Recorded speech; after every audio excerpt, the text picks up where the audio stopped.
Alors, l'enseignement de Michael se suffit largement à lui-même du jour sur la vérité. Euh, Ça restera toujours un paradoxe, n'est-ce pas? C'est-à-dire que quand on a un conditionnement, on croit dire la vérité par rapport au conditionnement, mais ce n'est pas notre vérité. Et quand on entend enfin notre vérité sincère, on a peur de la dire pour de vrai. Donc en fait, tout le travail spirituel consiste à descendre jusqu'à la vérité de notre être, à entendre enfin notre âme qui parle. Et ensuite, on a encore un nouveau défi. C'était déjà un défi d'entendre notre âme, le divin dans notre cœur. Maintenant, le défi, c'est d'arriver à l'exprimer au monde. Et c'est les deux étapes majeures. C'est le fameux double retournement dont je vous parle depuis un moment. On doit descendre, se retourner, donc on était perdu dans le monde, on se retourne dans notre monde. Et une fois qu'on a trouvé notre monde intérieur et le royaume des cieux au-dedans de nous, de la lumière, à ce moment-là, on doit la livrer au monde.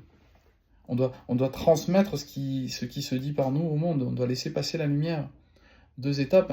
Premier retournement, deuxième retournement.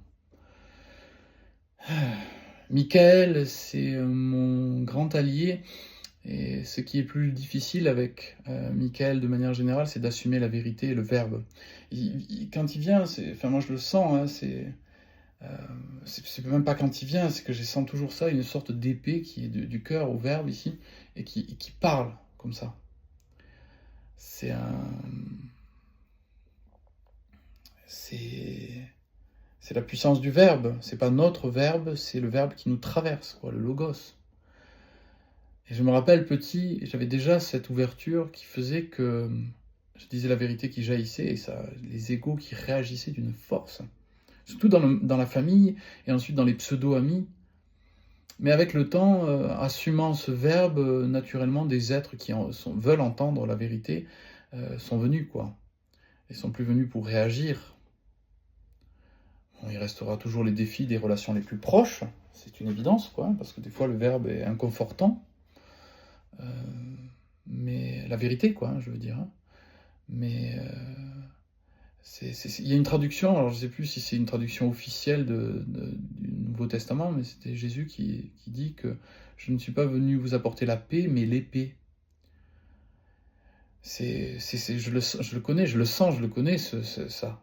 Je le sens, je l'incarne, je le vibre, cette dimension-là. C'est l'idée de dire la vérité. Et des fois, la vérité met en mouvement la résolution.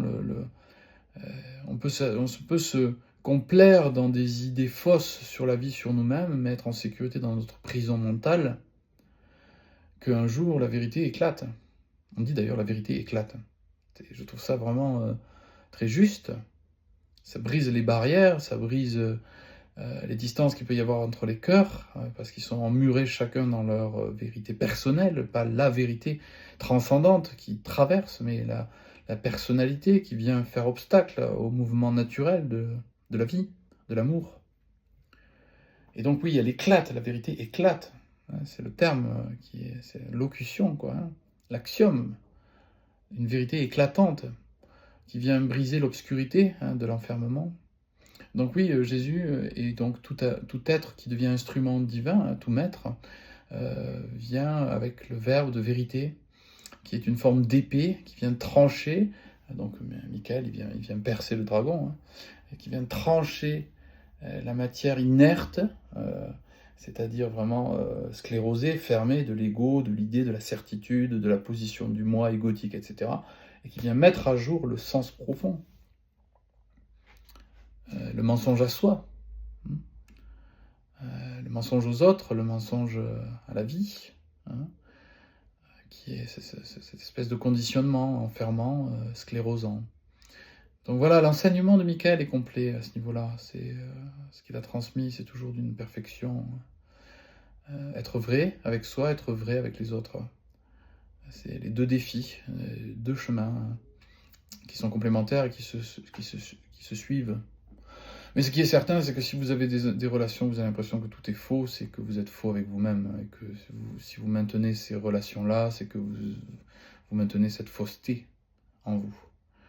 Le jour où vous affirmez votre vérité, ou la vérité, pas votre vérité, elle est pas personnelle. La vérité, le jaillissement du cœur à nu, alors les relations qui n'étaient pas alignées, soit il y a le vrai lien d'amour et soudainement ça s'aligne de partout, soit ça se finit. C'est comme ça fait partie du double tranchant, hein. On trouve d'ailleurs cette épée dans la bouche du Christ dans l'Apocalypse, hein. Dans l'Apocalypse, dans le dernier livre du Nouveau Testament, on a vraiment Jésus m'apparu avec... Non, le Christ. Est-ce que c'est Jésus ou le Christ? Parce qu'il y a toujours une confusion. Jésus, c'est l'humain qui va en initiation, et le Christ, ce Christos, c'est celui qui est oint. Donc ça va être celui qui est oint, hein, l'illuminé, celui qui a vécu l'illumination, la transfiguration du moi vers le soi.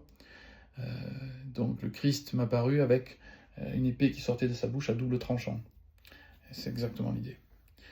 C'est le verbe qui perce.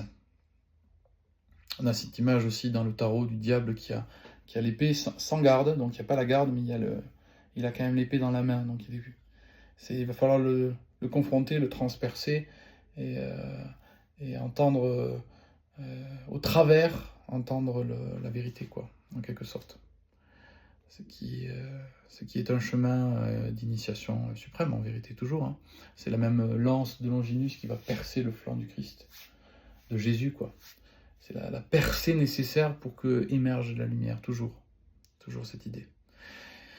Et bien voilà, merci pour votre écoute, merci pour votre accompagnement, et à très bientôt sur la voie.